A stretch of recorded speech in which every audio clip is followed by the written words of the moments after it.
Let your loss be your lesson.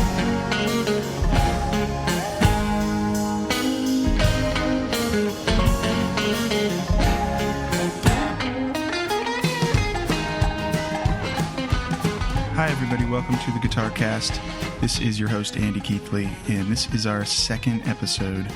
Today we have Molly Miller, and we're going to talk about bogus gender stereotypes in music, touring with Jason Mraz, and the Raising Sand tribute concert that she and I were both a part of. In fact, next week I'm going to play the entire Raising Sand concert for you, which also includes future Guitar Cast guests Leanne Skoda and Jesse Payo, otherwise known as Pretty Polly. GuitarCast is sponsored by Zuri Food.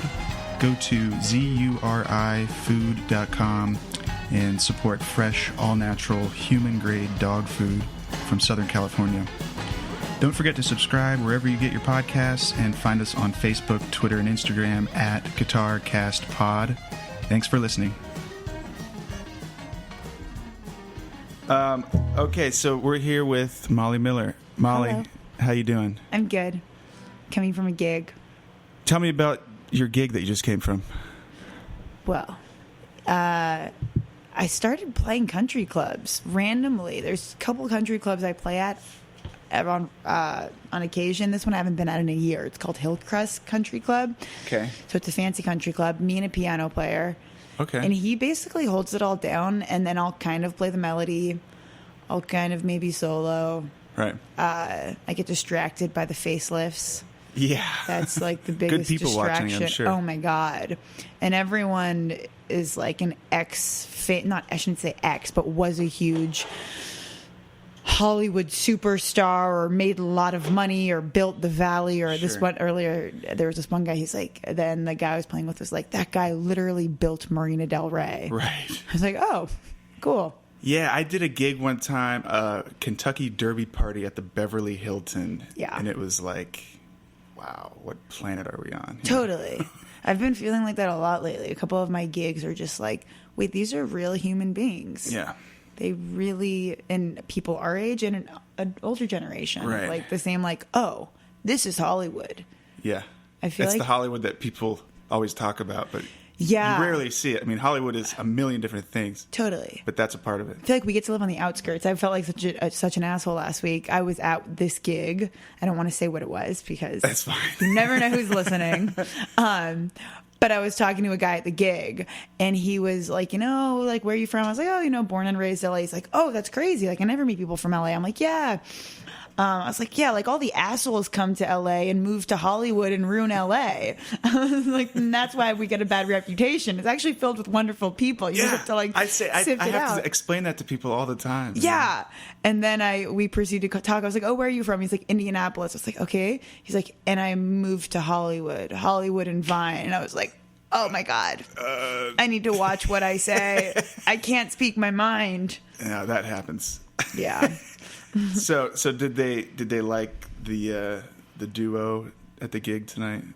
Did anybody pay attention at all? Yeah. We get requests. It's cool. What kind of requests? Oh, old tunes. And actually La La Land. There was one table really? that was like we played like 3 songs from La La Land. I didn't even know they had 3 different songs, but yeah, we played 3 La La Land songs. I have not seen La La Land. Yeah. There's a funny SNL skit about like how you basically like, I saw it and I was like, oh, that was cute. Yeah. And then everyone loved it and it won all these awards. I was like, People got really? pretty obsessed with it. Yeah. Like, really? It was like fine. It's like a good movie to see when you're tired and don't want to use your brain. I think I saw like an interview maybe with the music guy, Mm-hmm. like it had nothing to do with the writing or anything other than the music. Yeah.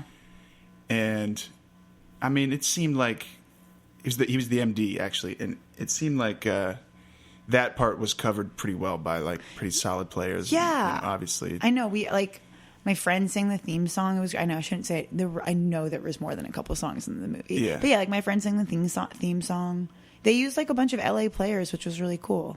Yeah, My I mean, old roommate it's sang an on LA staple type of movie, I guess, or Yeah, musical. which is awesome. I just wish the movie was like better or it didn't get as many accolades. It's like good, Yeah. not great. Yeah. So when you say you're born and raised out here, where exactly is that? South Bay, Palos Verdes, California. PV. Yeah, the old PV. Cool. Which is its own little Cool. I bubble. just did a gig out there at a horse Totally. ranch. Yeah. And it was really cool. It was kind of bizarre because it was like this event, and the band was playing like the reception, and it was like a horse Olympics type of thing. It seemed like. And Was it just, at Ernie Hallett? I don't remember. I don't even. Wait, I think it's off of Hawthorne. Yeah, that sounds right. Yeah. Yeah, and it was like they had, I don't even know anything about horses or anything, but they had some kind of competition type of thing, and it ended with some kind of goof type of race where they were like dragging these sleds with another person on a sled, what? like on the ground on a sled. Yeah. Just imagine that. It's exactly what they're doing, and racing the length of this track. And the band's all sitting there going, "What is going on?" Like, Yeah. But and then everybody came over to like eat and drink, and we played like country hits, and it was awesome. But Yeah, there's a whole equestrian scene there. Like, I grew up in that part of the town. Like, there's like the beach side and the horse side, and I grew up on the horse side, but I never rode horses. I was forbidden to because of how dangerous they are. you were playing guitar. I was playing guitar So- and running on the trails. When did you get into guitar? 7 years old. I grew up in a family band. I'm one of Sweet. 5 kids. So Sweet. I don't know. Yeah, I'm the middle child. So Okay. we were like Partridge Family, Selena, whatever, Jackson 5, Love it. like you name it. Yeah, it was that. It was me and my 4 siblings. Did you choose the guitar? I don't even know. I feel like I always say it felt like the movie Selena. Like, my dad was basically had this vision. My dad's eccentric. He's a doctor, but he like lives vicariously through his children, and he wants us to all have exciting, different lives. So he's like, you guys are going to be in a band, because I think he wanted to, or he was in a band, but not really. But he wanted to, be a musician or whatever, or be creative. And so, yeah, I feel like it was basically like, you're going to play guitar. Sam, like my little brother, Yeah. you're going to be a drummer. Everybody gets assigned. Yeah, something. and it's like crazy how that works. But you stuck with it. Yeah, and I was the worst the worst student of all the 5 kids. I was the one who found a way to avoid band practice, who like my punishment was having to practice guitar. Nice. I was just like the worst. It was a joke. And then suddenly it just kind of clicked in middle school. It's like, well, what it was, I learned Purple Haze. Yeah, And I was there like, you go. oh, wait, guitar's cool. Yeah. Like, it was This whole time you thought it was this academic, yeah. chore. I didn't understand it because it's just like from the age 7 on, it was just like a part of my life. And suddenly at like 13, I learned Purple Haze, and I was like, good Lord. Yeah. I mean, I have a fairly similar story in that at a pretty young age in a musical household. I wasn't in a family band or anything, but my parents are both musical. My dad is a really good player. Cool. And I just thought of it as like, oh, these guitars, they're here, and like, that's cool. And then Hendrix was like Oh, really? one of the first things that my dad sort of put on and was like, Yeah. check this out. And I was like, oh, I get it. Yeah. Okay. This is like It's- pretty cool. Yeah, totally. And after that, it was just, I couldn't put it down. He's like the coolest. Yeah, it was like Purple Haze. Like, I just like learned as many Hendrix songs. And my dad's name, could. his name's is Jim, but Jimmy, Yeah. and he's a lefty. Oh, he's cool. a true. He's actually not. He's a lefty, but he plays a right-handed strung guitar upside down and backwards. Oh, nice. So he could take any of our right-handed guitars, turn them around, and Man, actually just nutty. crush. And he would like growing up, we'd go into guitar shops, and he would just pick up a guitar, and the staff and everybody in the shop would take a minute and be like, what is he doing there? Like, is that normal? That's so nutty. But yeah, that was definitely what. I guess it's not nut. Like, I can't imagine like playing a C chord. It's just how he learned. It's just like when he was a kid, like playing in garage bands and stuff. I think bass might have been his first thing, and he was just learned it upside down. And was like, here are the root notes. Yeah. And here's how you play them. And then he transferred that to guitar and never bothered to learn the other way. So now he can just do some amazing things. I think he's Elizabeth really Cotton good. did that too. She learned like she just like took her older brother's guitar and taught herself. And I guess no one tells you, like, how are you supposed to know? Right, exactly. I mean, and great. That's Maybe. I mean, I'm sure maybe we're all doing it wrong, right. Yeah, it's like we screwed up. So what do you got there? Is this your main? This is my baby. Yeah. Yeah, this is my ES 335, 1978. I feel lucky. I got it when I was 17. Yeah, I was like, it was a good find, and I didn't know what I was doing then. I just thought I wanted like a quote unquote like a jazz guitar. Right, well, 335. It's like, but it's like not really a jazz guitar. I mean, you know, it's like a. I mean, isn't whatever. that like a Schofield type of? Wasn't he playing that or? and like B.B. King, Yeah. that's blues. I don't know. I feel like there's like a lot. I don't even know what I feel. But it's just like a versatile guitar. Sure. I mean, yeah, exactly. It's And not. It's not. It's a thin enough body where you can get sort of a good range of tone out of it. Yeah. And it doesn't have to sound like a Wes Montgomery type of thing. Yeah. And it can also sound, like an electric guitar if you want it to. Yeah. So it's been my baby, and like I play other guitars. I have other guitars, but I haven't connected with any other instrument the way I've connected with this. Yeah. Isn't that just great when you can find an instrument that like just fits and you just love it? I feel lucky. I remember I was talking with my guitar tech about it, and I was just like, like I wish I wasn't so emotionally attached to this. And he was like, what the hell are you talking about? Like, feel lucky. It's like people spend their whole lives searching for that one instrument that is theirs. Yeah. And you found it. I was like, whoa. Good Lord, if anything happens to this. And that's why I don't like to take this on the road now. You or fly with it anything. ever? Like, I did until like 6 months ago. I started that always makes me really nervous. I hate flying with any of my top guitars. Oh my God, I hate it. But I'm like, it's just, normally if I'm traveling, it's somewhere I'm excited about playing and I want to sound good. So yeah, I could bring my Strat or like another instrument and it'd be fine. But this is my baby. So yeah, I've been using this Loner Gibson that's at 345. And that's fine. Yeah. But it's new, so it hasn't been played enough, and that's like what I also am realizing. Like all these vintage guitars have just been loved. What like, is it about that? Maybe they were made better. They probably were, but also it's just like It has something to do with it, but the wood ages in a certain way. yeah. I think guitars need to be loved and played and Taken worn care of. in. It's like a car. You have to sort of maintain it. Yeah, and it's like. Yeah, I feel like the more time spent with an instrument, the more it becomes like a real instrument and playable. Yeah. And it like gets personality, and obviously like certain guitars are just made better, but it's like, Well, right, and then you have parts. Yeah.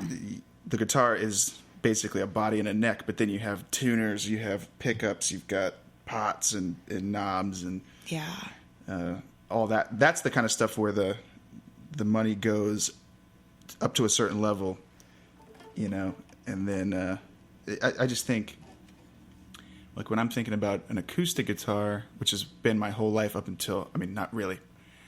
I kind of flip-flopped in a huge way from like as a kid playing electric all through middle school, high school, and into college, and then I discovered bluegrass and kind of just went 180 degrees in the direction of acoustic guitar. Yeah, because that's what I understood you to be more of, like an acoustic guitar player. Right. I felt like when I walked in and saw you with this telly, I was like, Yeah, I whoa, mean, it's, and a pedal board. I was like, I've never seen this because version of Andy. I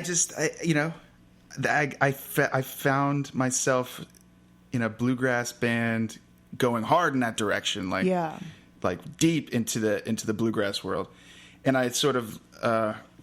I can't even believe I'm saying this, but I sold like just the most beautiful Stratocaster. Oh. Just such a work of art, and I sold it like an idiot. But yeah, I mean, electric guitar is kind of like, to me, that's the sound of the instrument. Yeah. Acoustic is like the prologue.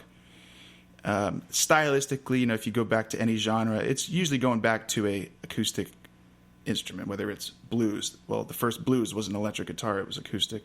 Yeah. The first country was not electric, it was acoustic, and so forth. But really where it found its like sweet spot was on the electric guitar, and that's the sound of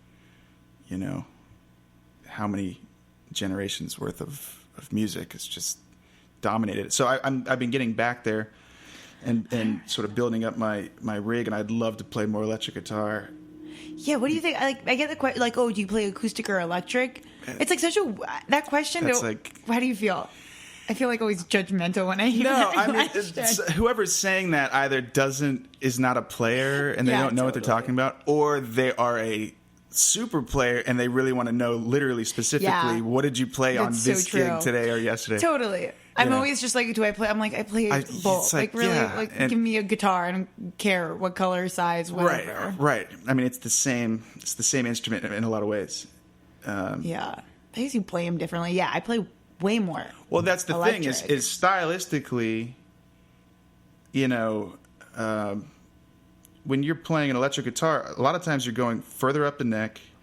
You're not playing a full strum of 6 strings. You're doing triads and you're doing... Yeah.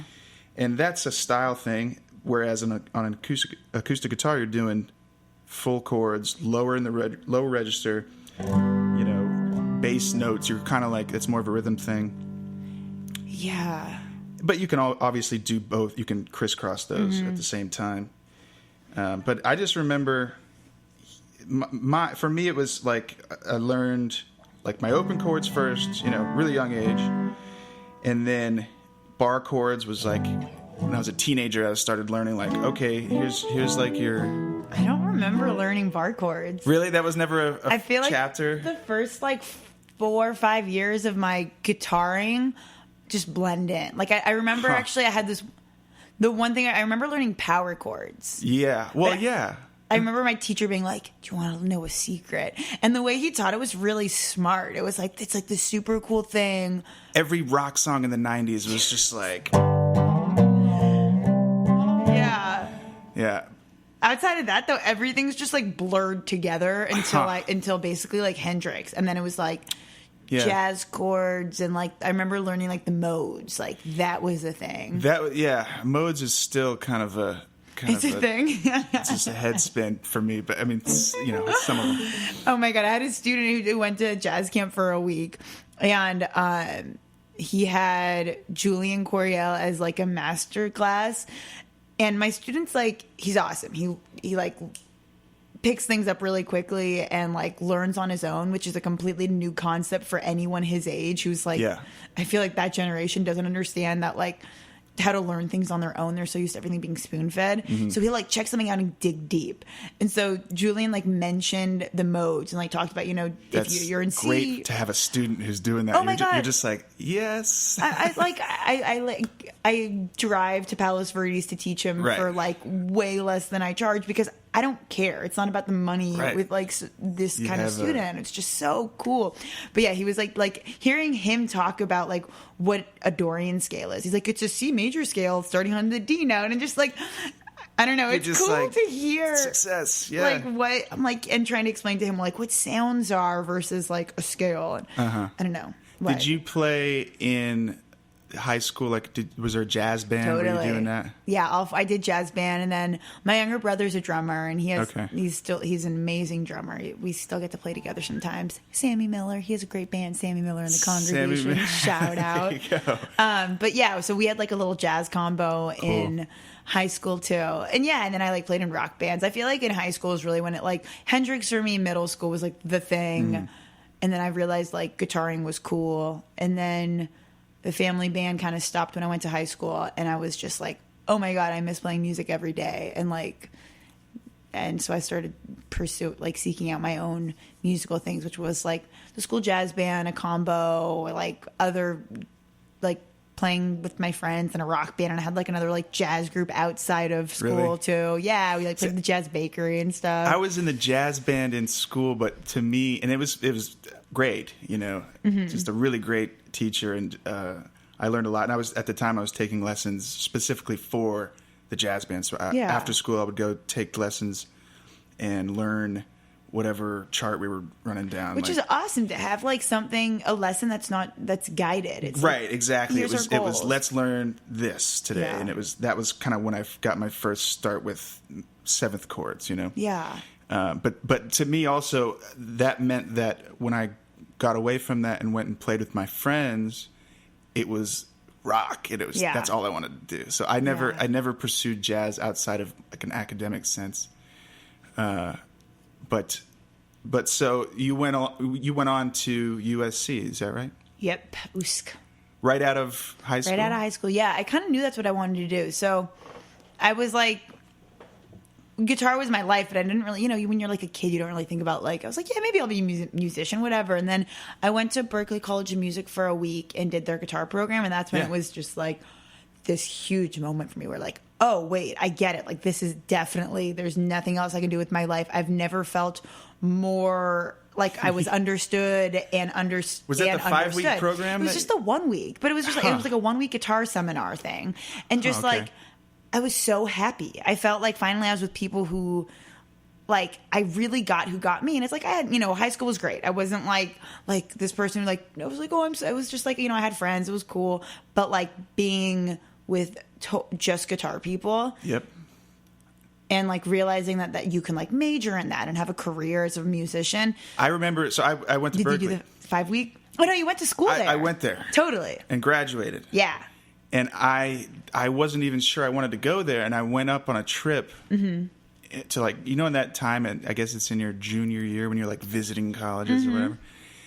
And I didn't even know if I wanted to go to college. Yeah. And we went to Berklee, and I was kind of like, whatever, I'll go.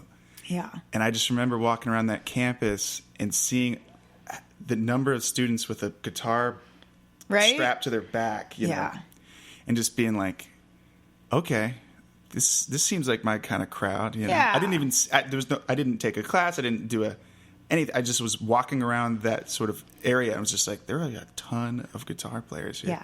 This is right? This is great. And, I'm sure USC was probably the same way. Thornton School, right? I went, I did the Berklee thing like summer between sophomore and junior. And then summer between junior and senior, I did like a USC summer program. Yeah. And I wanted actually to do the 5-week Berklee, but I knew I wanted to go to USC because I wanted to like be in LA and also. Yeah. I didn't even know about 5-week until after it was too late. I was like, wow, that was a thing I know. I was like planning on going, and then I found out about this USC program, and I knew I wanted to go to USC because of all these like badass guitar players who were a handful of years older than me that were in town doing things that I really respected. And they were there, and I was like, oh, well, if they're there, and it's a good school, and I'm still, like, close to my family, then, like, that's the place for me. Yeah. And so that's why I went to the summer program. I was like, I feel so like how just, long? Like, connect with the teachers there and what, all that. Yeah. Well, so. Create relationships. And how long did you spend at USC? Like 100 years. Yeah. I was there for 9 years. Yeah, I got my undergrad, master's, and doctorate. Yeah, there you go. You're a doctor. After every degree, I was like, I'm done. And then my family was like, I just want to be on the road and be a musician. And my parents would be like, that's fine, but like, why don't you actually like wait until you actually have a road gig? And then sure, stop school if that comes up. And it was like crazy how the timing worked out. I graduated and now I've been like touring a lot. And yeah. So I'm so happy I stayed. Stay in school, kids. I always say that's like everyone I meet. I'm like, go to school and don't leave school until you like have something to do. It really gives you so much to work with. Yeah. Afterwards, Yeah. Network and skills and just a general sense of just a better scope of the world. The longer you spend in school, if you're getting something out of it. Yeah, and it was awesome. Like I loved my faculty and. Also, I was able to work while I was in school, which is cool. I got the TA-ship, and just like, and it gave me structure. I do not do well. I think people don't do well without structure. Yeah, it's like you need like a job. Like if I don't know. Do your students say that? Are they like, look, you need to tell me what to practice and what to do? I maybe should give them more structure, but like, I tell them how to practice, but I think. Yeah, I need structure. I'm way too loose with the students. I have a handful of students, not a lot. Yeah. But I'm like pointers, I'm like, hey, just try this, check this out. Go home and just have fun with it. Yeah. No, I guess it depends on the student. They're like, just give me like a sheet of paper or give me some exercises. I don't know. Yeah. No, I think it depends on the student because some students do need you need to practice an hour or 30 minutes, depending on the age and that could turn people away from it, I guess. Yeah, but some people, like the other student I was talking about earlier, like he doesn't need structure. All he wants is like some guidance and some pointers when I see him. But somebody to bounce questions off of once he's spent a week in his room just going over it. Yeah. And those are my favorite students. I hit up and be like, and then for 15 minutes you need to work on your scales, and for 15 minutes you need to play this song. It's just like, but some people need that. And I guess that's like being a good teacher is being able to like understand what your student needs. Totally. Yeah. So I attended your recital, whatever it was called. Wait, which one did you go to? I went to the one that I had a lot. That the Carole King one or the Pioneering Women? The Pioneering in Women, I think cool, it was. Leanne sang. Yes. Yeah. And that was really cool. So tell me a little bit about that. Yeah. So I am a woman and I play the guitar, and I hate to like harp on it because I think it's like one of these things where I have like a weird relationship with where it's like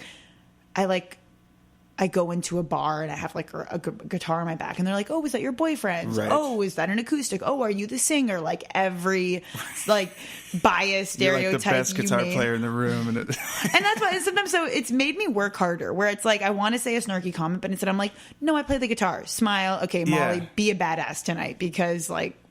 It's okay. I just think it's that people just don't know. Yeah, no, totally. And it's like, it's not, and everyone's trying to be nice, or you're the best guitar player I've ever heard that's a girl. Like those sorts of things. I'm just like, it's like, and it gets annoying, but everyone's trying to be nice. Exactly. They don't know what they don't know, I guess. Yeah. And so I was trying to like look back at all these women who were guitar players. Which there are a ton of, even like just since the beginning. Totally. And it's just like why are they brushed aside? Why are they not looked at? So I looked at 4 women, and I've done this show more and focused it even to 3 so it's called Pioneering Women of the Guitar, and it's Sister Rosetta Tharpe, who is like my hero. The shit. Yeah, like the baddest guitar player ever. And like Mother Maybelle Carter, another just absolute pioneer. People talk about who pioneered the bluegrass guitar, and they talk about Clarence White, Doc Watson, Tony Rice. I'm like, hey, it's Maybelle. Yeah, Earl Scruggs. Like they talk about how no one could do the Carter scratch. Like Maybelle, she's a hoss. And then Memphis Minnie,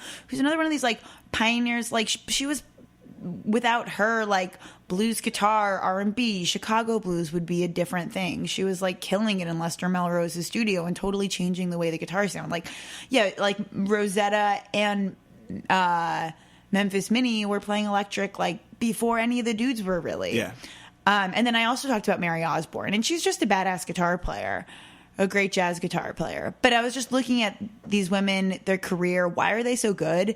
And I think the real thing I decided why are they so good is because they played the guitar, and it wasn't about them being a woman. Yeah, it was like, well, exactly. I just play the fucking guitar. Like, I hope I didn't cuss on this, sorry. No, go ahead. I just play the guitar. And it's not about anything else. And like, I got interviewed last week, it's funny, about like being a woman in music. It's like, cool, yeah, I'm in music and I happen to be a woman. And I think when the focus is like, you're a woman, it suddenly is like not about the music. It's a reverse. It's like, I mean, here I am, a male talking about. I don't, but I know what you mean. It's a backhanded compliment in a way. It's like, I can just be a good guitar player. You don't have to. I know, and I said that they were like, I feel like recently I kept getting like all these like questions and interviews about like being a woman and a guitar player.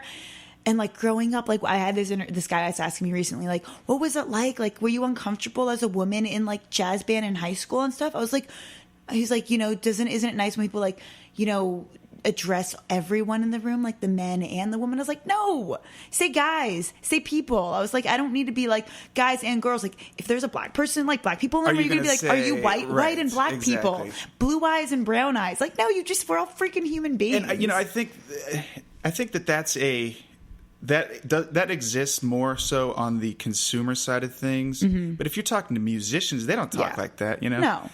Real players don't have that conversation. It's people who are listeners and people who are kind of coming up to you after the show or, doing an interview that's like for some kind of NPR.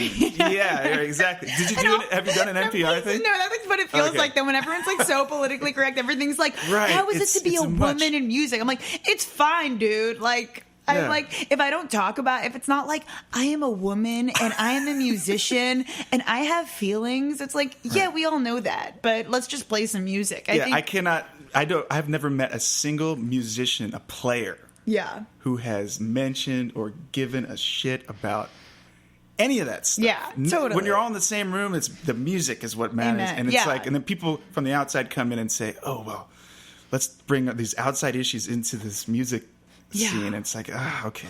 I know, when it's suddenly like politicized is when it like really takes away from what you're trying to do. Yeah. I don't know. And it's like, and I get it, you know, it's like Right, a hot topic. Right. I guess I get it. And it's an important thing, you know, like me, because yeah, like lame things happen as a woman in music, you know. Yeah, I get silly comments by sometimes people on the bandstand, but typically not. Yeah. Typically it's like the silly person who isn't exposed to musicians who like knows Well, the stereotypes. think about somebody who has no connection to music other than, you know, what they see in movies maybe, or Yeah. you know, like the Super Bowl halftime show is like the only show that they've seen all year. You know? Yeah. A lot of people just don't see music, and the music that they do see is totally spun in a totally different way from reality. Mm-hmm. And when they go see a real show, like just at a gig, at a bar, or at a show in town or whatever, Yeah. there are women on stage, there are men on stage, Yeah. there's everybody on stage. Like there's no real surprise there or anything. But so after all that being said, tell me about the girls' rock camp. Yeah. Because that was sounds awesome. that sounds like a pretty cool thing too. I just played it. I've had the privilege of working with the Raining Jane girls, and they started that camp in LA. And it's like women empowerment, and which I know I feel like so silly now that I'm like being like, "Yay, go girls!" Well, no, it's still true. Yeah, you know? I was trying to explain it to my dad, and I feel like that is an important age to be in an environment where Yeah. you feel super safe. It's like girls ages, I want to say like 8 to 15, because so much of your life at that point is just like boys, Yeah. and you're consumed by it. And I think if you're in an environment, in a music environment where it's like guys and girls, it's easy to get distracted. So it just feels like a really safe environment to be creative and to have an outlet and to be proud of something. And Yeah. so we went and performed the Pioneering Women of the Guitar during their lunch break. And then I got to check out the camp. Cool. And it's so cool. Like the whole thing they're doing there is amazing. Are there any like young aces out there? I'm sure. Yeah, but it's like funny because I even asked one of the girls about that, and she was like, "Yeah, it's not about that. It's just about like everyone counts for one, basically." You know, it's like, no, it's not like you're the star, Right. Which is cool. That is cool. This was for me like later in college, but at Berkeley they have this thing called Singer Showcase. Mm-hmm. And it's like the premier, probably the premier event total, but certainly of the vocal department, which is a huge percentage of that Yeah. school. And it's mostly women, and there's a couple of guys every now and then every year. But there's a lot of diva aspect to it, and it's pretty competitive, and like, yeah, there's a lot of that going on. The runs. So that's kind of, that still exists too, I guess. But, it's music. It's not for one group or another group. It's somebody out there, no matter who you are, is going to be drawn to music, specifically to the guitar. Yeah. So, what's a song we can jam on from the? We can jam from on? the. I mean, anything you got in mind, but if you got something, You probably do that with Leanne. I mean, I can or do with that one. yourself, or with any I'm not band. going to sing it, but We can play the melody, and we can. Yeah, that one, the form gets weird. All the Carter families, so we can do it, but the form does get like totally funky. how Yeah. so? Well, it's just like all the like 2-beat phrases, or if you're counting into 1-beat phrases, Yeah. And like we were doing Wildwood too, and I kept trying to just solo over it afterwards. Yeah, because And there's that that one I was there's that lead in, which is sort of a half a bar.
Yeah.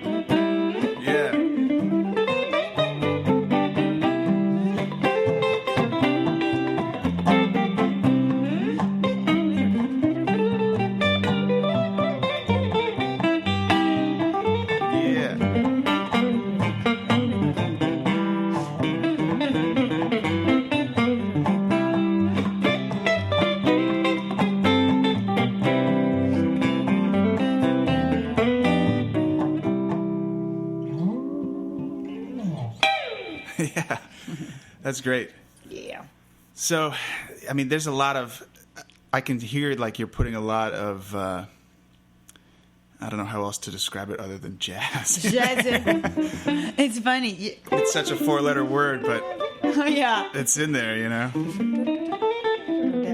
And like, when you're scatting, I can't. I'm sure now it's gonna get picked up. I don't know when I started. I think in college. but Maybe yeah, so not. I was going to ask you because Oteil Burbridge, he's a bass player. Right now he's playing with the Grateful Dead, but he played with Aquarium Rescue Unit and the Allman Brothers and Vita Blue. But he's a jam guy. Yeah. Plays a 6-string bass, and he does that a lot. And he said in an interview that he started doing that as an exercise, as a training thing. And it was just like, well, I'm going to sing with the notes I'm playing. And then it stuck with him, and he just kept doing that. Yeah. I don't know when I feel like I asked my brother recently because my little brother, we grew up playing music. When did I start singing? I was like, I don't remember what he said.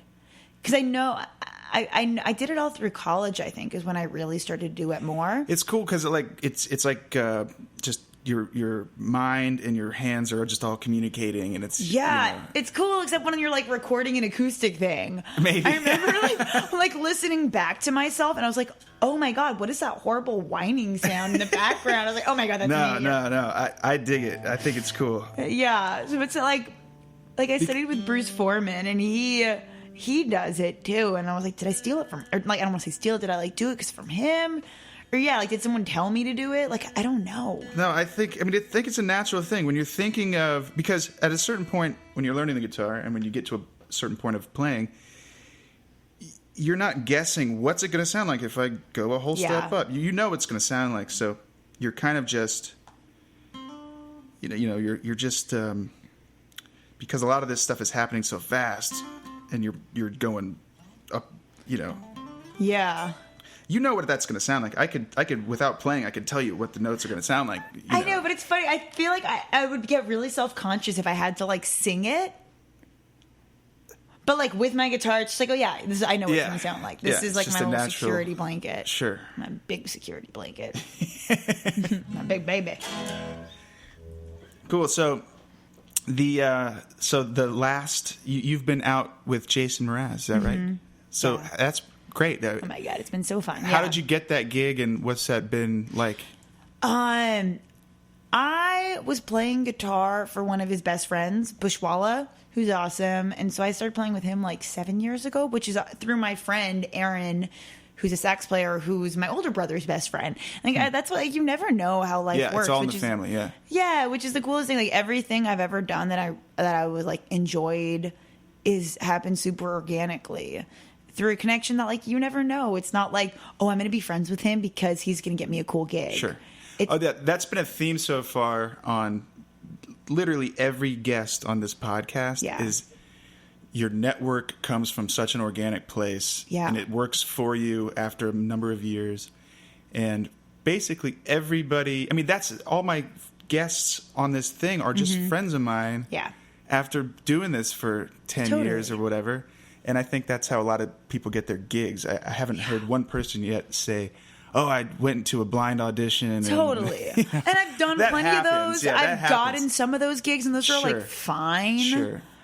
If or horrible. Or terrible, yeah. Yeah, or like, this is humiliating. Don't ever tell anyone I did this, you know? Right. But I feel like, and that's like what I try to tell all my students too. It's like, don't be an asshole because people talk about you. Absolutely. Like your teachers, your friends, and your reputation stays with you. It's like, but also like don't be fake, because people can tell if like you're at a gig, or like you know those like, oh, go to the hotel cafe or go to wherever, like you name the location. I think like artists, because at the end of the day, usually the artist has the final say in who's with them on stage. Yeah. And at the end of the day, if that artist likes a player, they're going to put them up there regardless of their technical ability, or maybe there's a better player, whatever that means. Yeah, right. And it's like, really, it comes down to who can you stand to spend time with on a tour where you're in the vicinity of all these people for every minute of the day. Yeah. I would rather choose people that I can hang with, and who can play, of course, but the getting along and being cool on and off stage has way more to do with it than, hey, I'm just going to get all the highest priced aces in town. And and it's such a thing. Like, it's a combination of like showing up on time, knowing the music. Yeah, because at a certain point, like, it's just expected. Like, yeah, we can all play. Right. Like, we're all gonna do it like a good to amazing job. No one's gonna like fold. So, like, what kind of person are you? Yeah. And also, like having organic relationships, not like showing up. This is what I was going to say earlier. Like you can tell when someone's like showing up somewhere to get a gig. And that's like the worst way to get a gig, to be like, hey, I'm looking for a gig. Well, and sometimes you don't know. Like when I was brand new in town and I didn't know anybody, I had no gigs and I had no band. This is way before the Get Down Boys, and this is early on. I just didn't even know. Yeah. I was just trying, because that's what you do. You have to go out there and do that at a level, at the sort of a beginning stage. Yeah. And you're just out there trying. It's like a job. You think it's a job interview, and you're trying to do the best you can, and you're just like, please. I can't imagine. And it's like, that's not what they're going for, but good try. You know? Yeah. And but I'm sure like everything cool you've done is like happen organically from like. Yeah. You're like, oh, I like you. Right. Oh, I like the way you sound. We get along. Now we have a band, and this is cool. Yeah. Not like, hello, I found you. Like, whatever. You can do this through my business card song or this thing. Great. So you're on. No, it's definitely a personal thing. And this is so another thing. So I don't know whether this is going to go before or after this episode, but I'm going to put up the recording of the Raising Sand show. Oh, cool. Man, I would love to hear that. Yeah, it's so good. That was a special night. That came out really well. So for anybody who doesn't know about this, we did a tribute to the album Raising Sand, Robert Plant and Alison Krauss. And Molly's playing on that one, electric guitar, and the Get Down Boys are on there. We have a fiddle on there. We have Jesse and Leanne singing the Robert Plant and Alison Krauss. So good on that. And it just came together, and it ended up being a really cool thing. And that was one of those things where it's like, choosing the members of that band is basically like, well, who's like sort of who's in our group, who's like part of this family of musicians. It had nothing to do with, let's get the best players we can get. And it came off like that. I feel like that show was such a hit because of the chemistry on stage. Yeah. And again, like you said, of course, everybody up there is killing. Yeah. And everybody up there has got talent. But that chemistry really sort of tied it together. Because everyone wanted to like hang out and be around each other. Yeah. It wasn't like, oh God, I have rehearsal. It's like, oh cool, I get to hang out with my friends and play music. And the audience totally picks up on that. And the audience is just, when they're watching you guys up there, everybody's up on stage having a good time and smiling. The audience can totally see that. Obviously, that's literally what they're staring at. Yeah. So that was a big part of that show. Yeah, that was fun. Well, let's just jam on something to take us out here. I don't have the jazz chops to. We don't have to do it. We're not gonna play giant steps. Okay. I don't think it's so funny. Like I don't think of myself as like a jazzer at all. Yeah, I mean, but it's like if you don't play jazz, I guess I'm jazzy. But it's like if you play jazz, I don't think someone would call me a jazz player. I play jazz for sure. Well, I'm not a jazz player. Who goes but around saying that anyway? Like, I'm a jazz player. I'm a jazz because. Yeah. What's something for fun? What's like just a good blues or just a standard? Yeah, like a blues or like Glory of Love. Do you ever play that? I don't know. That's like Just a Closer Walk. That's a. So go over the chords one time with me. Yeah, it's like Happy Birthday. And Let's say it on the 5.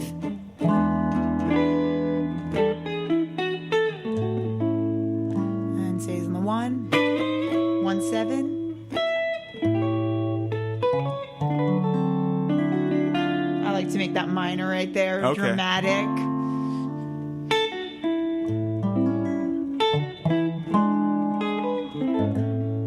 Yeah. Cool. Let's do it. Okay.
Very nice. Sweet. Thanks for being here, Molly Miller. Thank you for having me, Andy Keith. Come back anytime. What's the name of the podcast? Guitar Cast. Thank you, Guitar Cast. All right. See you next time. Yeah.